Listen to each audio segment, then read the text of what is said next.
전쟁이 터지면 내 계좌는 녹아내리고 방산주는 하늘을 뚫고 금값은 수직으로 솟구칩니다. 바로 그 순간 대부분의 사람들은 공포에 질려 팔거나 이미 고점 찍은 테마주에 올라타죠. 그런데 정작 거대 자본은 그 혼돈 속에서 1년 뒤 두 자릿수 수익을 안겨줄 섹터로 조용히 자금을 옮기고 있습니다. 뉴스 속보도 소셜미디어의 파멸론도 아닌 수십 년 반복된 전쟁과 위기의 데이터 패턴을 통해 돈의 흐름을 읽어드리겠습니다.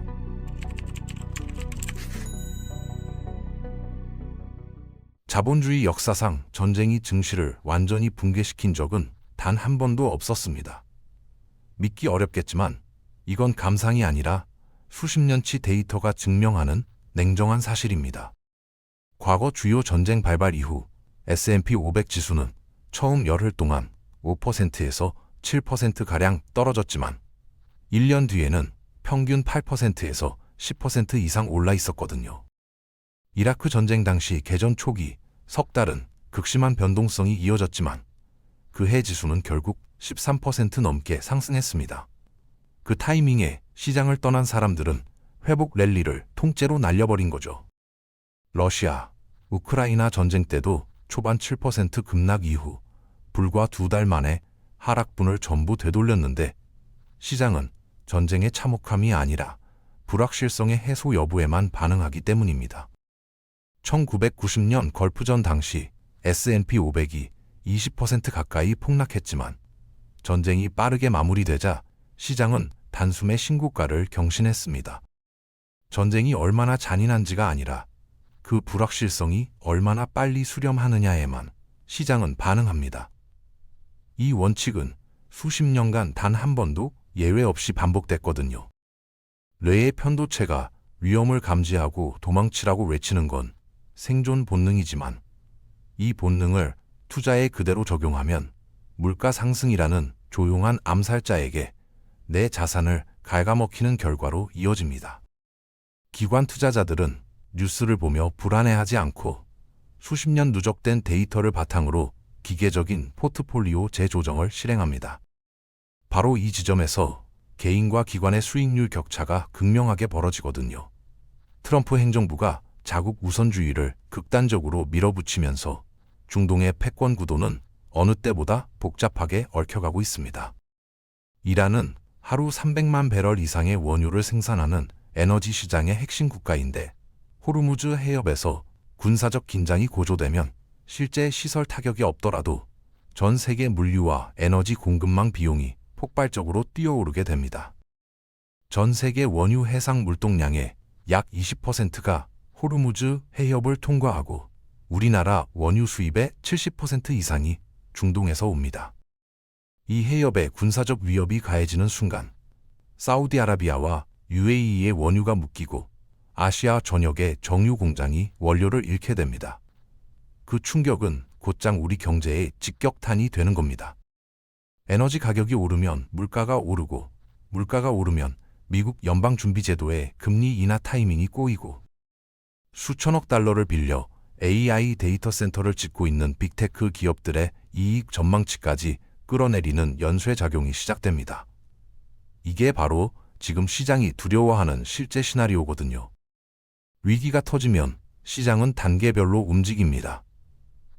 초기 충격 구간에서는 알고리즘과 감정이 뒤섞이며 투매가 발생하고 공포지수 빅스가 치솟습니다. 유가와 금값은 수직 상승하고 자극적인 속보가 24시간 쏟아지죠. 이때 뒤늦게 방산주와 원유 ETF에 올라타는 건 세력들이 차익 실현하는 물량을 비싼 값에 받아주는 꼴입니다.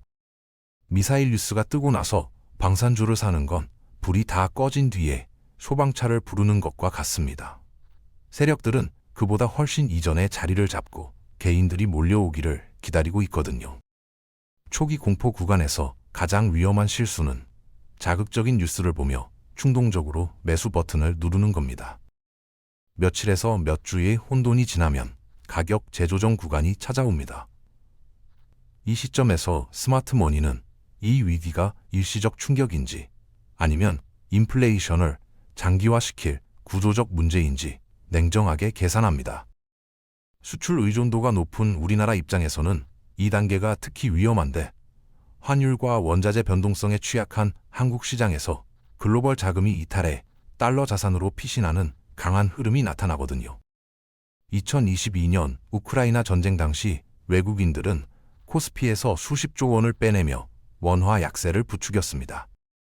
이때 주가 하락과 환율 손실을 동시에 뒤집어쓰는 이중 타격이 개인 투자자들에게 고스란히 돌아갔는데, 이게 바로 수출 의존 경제의 구조적 취약점이 적나라하게 드러나는 순간이었습니다. 진짜 수익은 본격적인 섹터 순환 단계에서 만들어집니다. 핵심은 폭등한 원자재를 쫓는 게 아니라 그 혜택을 구조적으로 흡수하는 인프라 기업을 찾는 겁니다. 중동 긴장으로 해상 물류가 아프리카 희망봉으로 우회하면 항로가 6,000km 이상 늘어나고, 2024년 홍해 후티 반군 공격 이후 컨테이너 운임이 몇 달 만에 3배 이상 치솟았거든요. 이 구조에서 원유를 직접 파는 기업보다 석유와 가스를 운반 저장하며 통행료를 받는 에너지 파이프라인과 해운 인프라 기업들이 진짜 승자가 됩니다.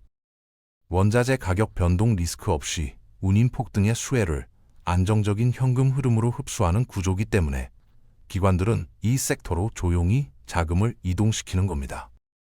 우리나라 조선업이 바로 그 자리에 있습니다. 전 세계 LNG선 수주 잔고의 80% 이상을 국내 조선 3사가 쥐고 있고, 선박 한 척을 만드는데 2년에서 3년이 걸리기 때문에 지금 수주된 물량은 향후 몇 년간의 실적을 사실상 보장합니다.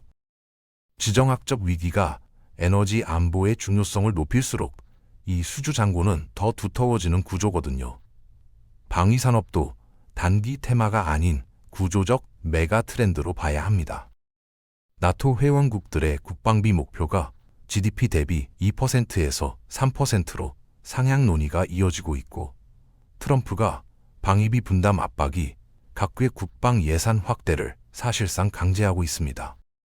이 수요는 향후 10년 이상 이어질 구조적 지출 확대라는 점에서 단순한 뉴스 이벤트와는 다릅니다. 현대전이 드론과 AI 중심으로 진화하면서 드론 방어 체계와 우주 항공 기술을 보유한 기업들에게 막대한 자금이 몰릴 수밖에 없습니다. K방산 기업들이 유럽과 중동에서 가성비와 빠른 납기를 앞세워 수조 원 단위 장기 계약을 잇따라 따내고 있는 건 주가 단기 급등락을 넘어 수년간의 실적을 보장하는 현금 창출원이 됩니다. 금도 위기 직후 최고점 추격 매수는 위험하지만 장기 인플레이션 방어 관점에서 포트폴리오 보험으로 꾸준히 비중을 유지할 이유가 있습니다. 뱅크 오브 아메리카 데이터에 따르면 지정학적 위기 발생 6개월 이후에도 금은 평균 19% 이상 시장 수익률을 웃돌았습니다. 각국 중앙은행들이 경쟁적으로 화폐를 찍어내는 환경에서 금의 구조적 강세는 쉽게 꺾이지 않거든요. 특히 중국과 러시아를 비롯한 신흥국 중앙은행들이 달러 패권에서 벗어나려는 시도로 분기마다 수백 톤씩 금을 사들이고 있는데, 이 구조적 수요가 금 가격의 하단을 단단하게 받쳐주고 있습니다. 위기가 없을 때조차 금은 천천히 오르는 구조가 이미 만들어져 있다는 거죠. 반면 고금리 고물가 환경에서 철저히 소외되는 섹터도 있습니다. 막대한 부채를 안고 운영해야 하는 부동산 리츠나 대규모 시설 투자 비용이 드는 유틸리티 기업들은 국채만으로 5% 수익을 확정적으로 받을 수 있는 상황에서 기관 자금의 선택을 받지 못합니다. 저점 매수 명목으로 자금을 묶어놓으면 돈의 흐름이 이미 꺾인 뒤에야 뒤늦게 깨닫는 실수를 반복하게 됩니다. 트럼프의 관세 전쟁은 중동 리스크와 결합해 지난 30년 저물가 시대의 종말을 선언하고 있습니다. 반도체, 자동차 등 주력 대미 수출이 흔들리면 충격은 기업 실적을 통해 코스피 전반으로 퍼집니다. 관세는 단순한 세금이 아니라 공급망 자체를 재편하는 구조 변화인데, 국내 주식에만 집중된 포트폴리오는 더 이상 안전을 보장하지 않습니다. 기축 통화국인 미국의 우량 자산과 달러 기반 수익 구조를 가진 글로벌 기업들로 자산을 분산하는 건 이제 선택이 아닙니다. 달러는 위기 때 가장 강력한 방어막이 되고, 증시가 흔들릴 때 원달러 환율 상승분이 주가 하락분을 상쇄시켜주는 훌륭한 해지 수단이 되거든요. 평소에도 일정 비율의 달러 자산을 보유하는 건 이제 생존 전략입니다. 중동 분쟁이 심화될수록 역설적으로 대체 에너지 전환은 빨라집니다. AI 데이터 센터 하나의 전력 소비가 중소도시 하나에 맞먹고 마이크로소프트, 구글, 아마존이 앞다퉈 원전과 장기 전력 계약을 맺고 있습니다. 미국 정부는 2050년까지 원전 용량을 3배로 늘리겠다는 목표를 제시했는데 유가가 치솟을수록 이 원자력 르네상스의 가속도는 더 빨라질 수밖에 없습니다. 꽉 쥐고 있어야 할 자산은 결국 하나로 수렴합니다. 어떤 원가 충격이 와도 그 비용을 소비자에게 전가할 수 있는 독점적 시장 지배력을 가진 기업들입니다. 코카콜라는 원자재가 올라도 음료 가격을 올려 마진을 지키고 마이크로소프트는 전쟁이 나도 기업들이 클라우드 구독을 끊지 못합니다. 위기는 강한 기업을 더 강하게 만들고 폭락장이 끝나면 이런 기업들이 가장 먼저 신고가를 씁니다. 원유 가격이 치솟고 물류비가 2배로 뛰어도 마진율이 버텨내는 소프트웨어 기술주나 필수 소비재 대장주들은 폭락장이 지나고 나면 가장 먼저 전고점을 탈환하는 패턴을 반복해왔습니다. 지금 당장 내 포트폴리오를 열어서 원자재 급등이라는 폭풍을 버텨낼 현금 창출 능력이 있는 기업인지, 이자 비용조차 빠듯한 한계 기업인지 냉정하게 가지치기 해야 할 시간입니다. 워런 버핏이 2008년 금융위기 때 뉴욕타임스에 기고한 칼럼 제목이 나는 미국 주식을 사고 있다였습니다.